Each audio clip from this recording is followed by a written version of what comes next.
अंग्रेजों का नाम सुनते ही हम गुस्से से भर जाते हैं। हम सोचने लग जाते हैं कि अगर ब्रिटिशर्स इंडिया नहीं आते तो शायद आज की तस्वीर कुछ अलग ही होती। वैसे हमारा ये गुस्सा जायज भी है, क्योंकि जिस हिंदुस्तान को कभी सोने की चिड़िया कहा जाता था, जहाँ के राजा महाराजाओं के पास बेशकीमती दौलत हुआ करती थी, उन सभी को इन अंग्रेजों ने लूट लिया। और सिर्फ लूटा ही नहीं, बल्कि जाते जाते इन ब्रिटिशर्स ने हमारे देश इंडिया का पार्टीशन भी करके गए, जिसके कारण इंडिया आजादी के बाद 2 हिस्सों में बंट गया। लेकिन ब्रिटिशर्स ने अपने शासनकाल में कितनी भी क्रूरता क्यों न दिखाई हो, और ये भी सच है कि उन्होंने कुछ ऐसे भी काम किए हैं जिनका फायदा आज हम उठा रहे हैं। और इस वीडियो में भी आप जानेंगे ब्रिटिश गवर्नमेंट के ऐसे 7 कामों के बारे में, तो वीडियो को अंत तक जरूर देखना। Number 1, Indian railways. दोस्तों, आज इंडियन रेलवेज एशिया का सबसे बड़ा रेल नेटवर्क है, जिसे रोजाना लाखों लोग ट्रैवल करते हैं। और इस बात को बदला नहीं जा सकता कि ये भी ब्रिटिशर्स ने हमें दिया है। इंडिया में पहली ट्रेन 16 अप्रैल 1853 को चली थी, जिसकी चर्चा उस वक्त ब्रिटेन के न्यूज़पेपर्स में भी हुई थी। उस ट्रेन ने मुंबई सेंट्रल से लेकर थाने तक 34 किलोमीटर की दूरी तय की थी। सफर भले ही छोटा था, मगर इस छोटे से सफर ने भारतीय रेलवे को ही बदल दिया। इंडिया में अभी भी एक ऐसी रेल लाइन मौजूद है जिसका मालिकाना हक ब्रिटेन की एक कंपनी के पास है, और इसका यूज करने के लिए इंडियन गवर्नमेंट उन्हें हर साल 1 करोड़ 20 लाख रुपए देती है। ये रेल ट्रैक महाराष्ट्र के अमरावती से मूर्तिजापुर के बीच में है, जिस पर शकुंतला एक्सप्रेस पैसेंजर ट्रेन चलती है, और इसका मेंटेनेंस का काम आज भी ब्रिटिश कंपनी किलिक निक्सन ही करती है। Number 2, Indian army. भारत में इंडियन आर्मी की नींव रखने वाले ये ब्रिटिशर्स ही थे। ईस्ट इंडिया कंपनी के आने से पहले दूसरे राजवाड़ों की अपनी अपनी सेना होती थी, और जब ब्रिटिशर्स इंडिया आए तो उन्होंने 1805 में इंडिया के लिए एक ही आर्मी फॉर्म की, जिसमें ब्रिटिश और इंडियंस दोनों तरह के सोल्जर्स मौजूद थे। और ब्रिटिश इंडियन आर्मी ने उस समय ब्रिटेन की तरफ से फर्स्ट और सेकेंड वर्ल्ड वॉर में भी हिस्सा लिया, और फर्स्ट और सेकेंड वर्ल्ड वॉर में शहीद हुए ब्रिटिश इंडियन आर्मी के लंबे सोल्जर्स की याद में ही इंडिया गेट को बनाया था। Number 3, development of hill station. वैसे हम अकेले नहीं है जिन्हें हिल स्टेशन से इतना ज्यादा लगाव है, बल्कि अंग्रेजों को भी भारतीय पहाड़ों से बहुत ही ज्यादा प्यार था।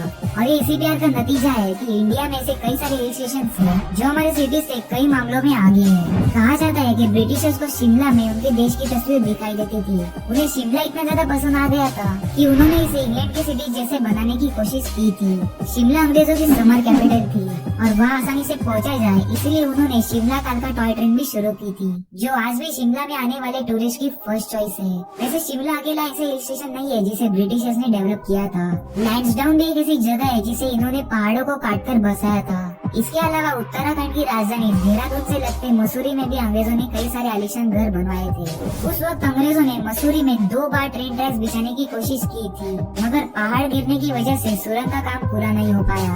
और आपको जानकर हैरानी होगी कि आज तक मसूरी के पास ट्रेन नहीं जा सकी है। अब ये मसूरी के क्लाइमेट की वजह से है या फिर अपने लापरवाह गवर्नमेंट की वजह से। Number 4, cricket.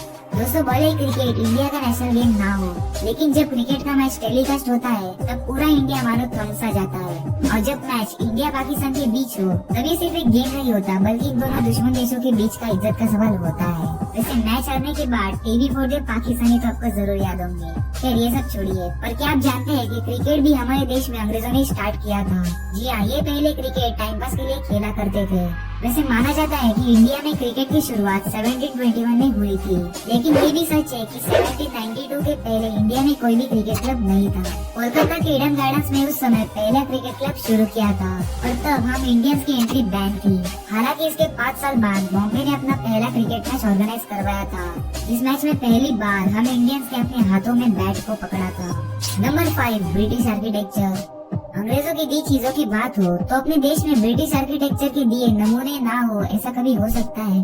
अब आप लोग इंडिया गेट, संसद भवन, Rashtrapati Bhavan, gateway of India और हावड़ा ब्रिज को ही ले लीजिए। इन्हें देखकर ऐसा लगता है कि भाई अंग्रेज थे तो बड़े टैलेंटेड। दिल्ली के रायसीना हिल को यूनियन दिल्ली बनाने वाले ये ब्रिटिशर्स ही थे, जिन्होंने वहाँ पर करीब 300 फैमिलीज को शिफ्ट करके वहाँ पर राष्ट्रपति भवन, संसद भवन और इंडिया गेट को बनाया, जिन सभी का इस्तेमाल अपने आजादी से पहले ब्रिटिश गवर्नमेंट के अधिकारी यूज करते थे। Number 6, law and order. कहने को तो हमारा देश 75 साल पहले ही आजाद हो गया था, पर हमारे सिस्टम में आज भी ऐसे कुछ कानून हैं जो ब्रिटिशर्स के जमाने से चलते आ रहे हैं। आपने कभी गौर किया है कि हम हमेशा रोड के लेफ्ट साइड से क्यों ड्राइव करते हैं, जबकि फॉरेन कंट्रीज के साथ साथ दुनिया के 90% कंट्रीज में राइट हैंड ड्राइविंग होती है, और रोड की लेफ्ट साइड में चलने का नियम भी ब्रिटिशर्स का ही था।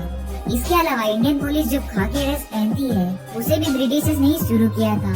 और एक समय ऐसा था जब पति के मरने पर पत्नी को ऐसा ही जिंदा जला दिया जाता था, जहाँ विधवाओं को दूसरी शादी करने की परमिशन नहीं थी। पर अब इंडिया बदल गया है। पर क्या आप लोग जानते हैं कि इस बदलाव का क्रेडिट कहीं न कहीं अंग्रेजों को ही जाता है। अब जरा सोचिए कि अगर ऐसी प्रथाएं आज भी मौजूद होती तो इंडिया का क्या होता। Number 7, use of English language.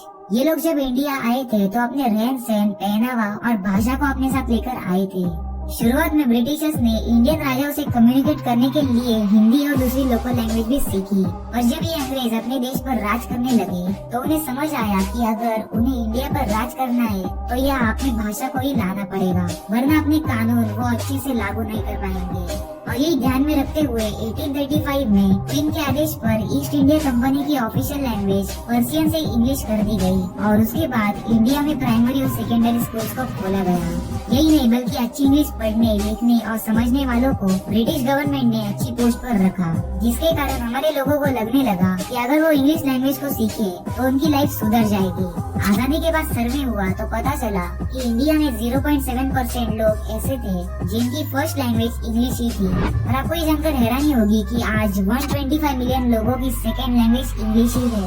और क्योंकि वर्ल्ड के ज्यादातर कंट्रीज में इंग्लिश ही बोली जाती है, तो ऐसे में इंडियंस को इंग्लिश का फायदा इंटरनेशनल कम्युनिकेशन और जॉब अपॉर्चुनिटीज में मिल जाता है। और वर्ल्ड में दूसरे नंबर पर इंग्लिश बोलने वाली कंट्री इंडिया ही है। इस वीडियो में बस इतना ही। अगर आपको ये वीडियो थोड़ी सी भी इन्फॉर्मेटिव लगी तो लाइक कर दो और फ्रेंड्स के साथ वीडियो को शेयर कर दो।